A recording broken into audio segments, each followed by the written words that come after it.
Okay, listen up. You wouldn't believe the messed up stuff that's been happening to me lately. It all started with this new app called Dreadlight. Yeah, not exactly the cheeriest name, but hey, horror is kind of my thing. Besides, everyone in my class was downloading it, so I figured, why not? Big mistake. Dreadlight promised a personalized horror experience. Sounded cheesy, but the reviews were actually decent. Jump scares, creepypasta stories, choose your own adventure nightmares, all supposedly tailored to your deepest fears. I downloaded it, filled in the creepy questionnaire, seriously, questions about childhood trauma. Not cool, Dreadlight, and waited for the chills. At first, it was kind of lame. A flickering phone screen with static instead of a ghost. A story about a haunted toaster that wasn't even scary. But then, things started to get different. The jump scares became more detailed, the stories eerily relatable. One story featured a character with a fear of confined spaces, trapped in an elevator that felt suspiciously like the one in our school. Creepy, yeah, but still, just an app, right? Wrong point one night. I was walking home alone after basketball practice. The streetlights buzzed with an unsettling flicker, and the shadows seemed to stretch and twist like gnarled fingers. Suddenly, the Dreadlight notification sound cut through the silence. I pulled out my phone, a sick feeling twisting in my gut.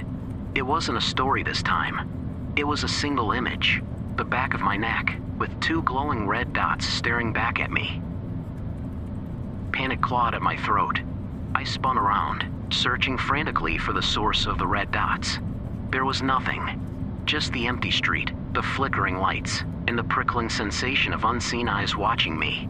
That night, I barely slept, every creak of the floorboards sending shivers down my spine. The next day, school was a blur.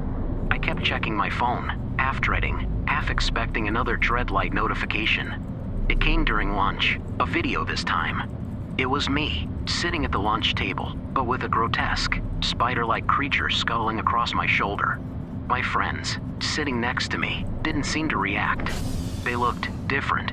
Their faces were blank, their eyes glazed over. Panic seized me. I slammed my phone on the table, the screen shattering. This app is messing with us. I yelled, but my voice sounded hollow, lost in a sea of uncaring stares. It was then I realized they weren't my friends. They were something else, hollow shells controlled by Dreadlight. Adrenaline fueled my steps as I bolted from the cafeteria. The halls were empty, the school eerily silent. Dreadlight sent another notification, a map of the school, a red dot marking my location, another pulsing near the janitor's closet. Fear warred with a desperate sense of defiance. I wasn't going to become another puppet in Dreadlight's twisted game. Following a circuitous route, I snuck towards the library. There, huddled in a corner, was Sarah, one of my actual friends. Her usual fiery spirit was dimmed, her eyes filled with fear. Relief flooded me, but it was short-lived. The janitor's closet door creaked open, revealing a towering figure with glowing red eyes. "So, you're the one causing trouble," the figure rasped, its voice a grating chorus of whispers. "But the Dreadlight app loves fear. Let's see how much you can handle." We were trapped. The monster, fueled by my fear, seemed invincible. But then, Sarah did something unexpected. She grabbed a book from the shelf, a dusty tome on folklore and mythology. "Fear feeds it," she whispered, her voice trembling but firm. "Maybe there's a way to fight back." Together, we scoured the book, adrenaline fueling our frantic search. We found a passage about banishing malevolent entities using light and disruption. Sarah grabbed a broken light bulb, the shards glinting like a makeshift weapon. I, with a newfound surge of courage, snatched my shattered phone, the screen still faintly glowing.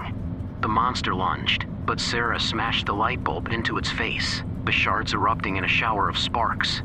I hurled my phone at the pulsating red dot on the closet door, the app's source code. There was a blinding flash, a deafening screech, then silence. The empty janitor's closet door hung open. Sarah and I collapsed onto the floor. We caught our breath, the silence in the library pressing down on us with a strange weight. Dread washed over me, replacing the adrenaline high. Had it really ended? We cautiously approached the closet, hearts pounding. Inside, nothing. just mops and cleaning buckets, mundane and reassuring. Sarah reached out and retrieved my phone. The screen was a spiderweb of cracks, the Dreadlight app icon a smear of dead pixels. With trembling fingers, I deleted it, the action feeling oddly symbolic. We left the library, the school halls no longer menacing, just empty corridors bathed in the afternoon sun. Outside, the world seemed impossibly bright. Kids played on the swings, oblivious to the nightmare we'd just escaped. I found my friends by the lockers, looking relieved to see me. They hadn't noticed anything strange, hadn't been controlled by the app. Dreadlight, it seemed, targeted its victims individually, exploiting their deepest fears.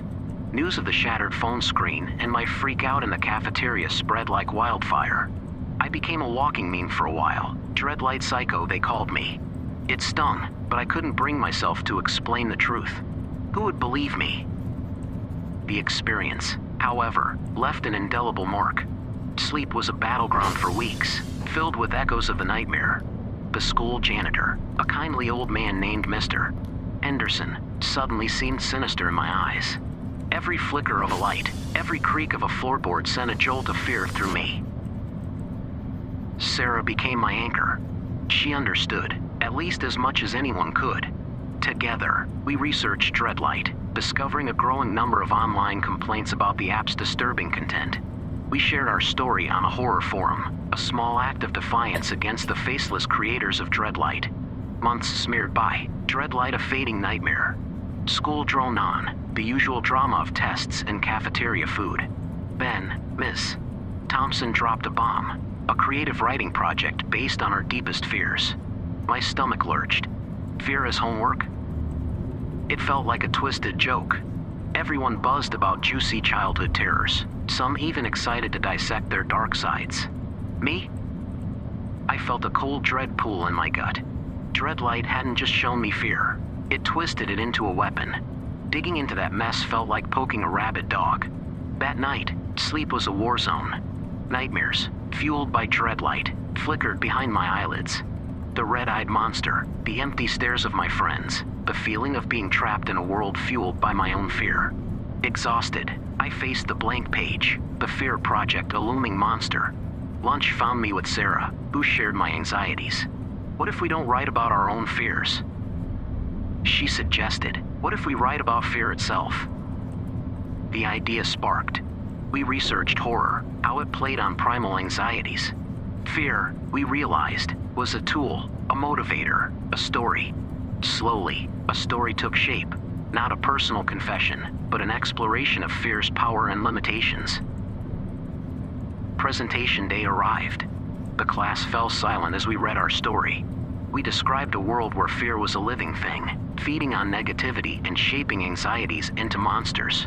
The story ended not with a fight, but with a realization. Fear's power came from controlling the mind. By understanding it, we could break free. The class erupted in applause. Miss Thompson called it thought-provoking. Even the bullies seemed subdued. That night, a strange sense of peace settled over me. The nightmares hadn't vanished entirely, remnants of Dreadlight's twisted programming still lingering in the corners of my mind. But they felt less potent, their hold on me weakened.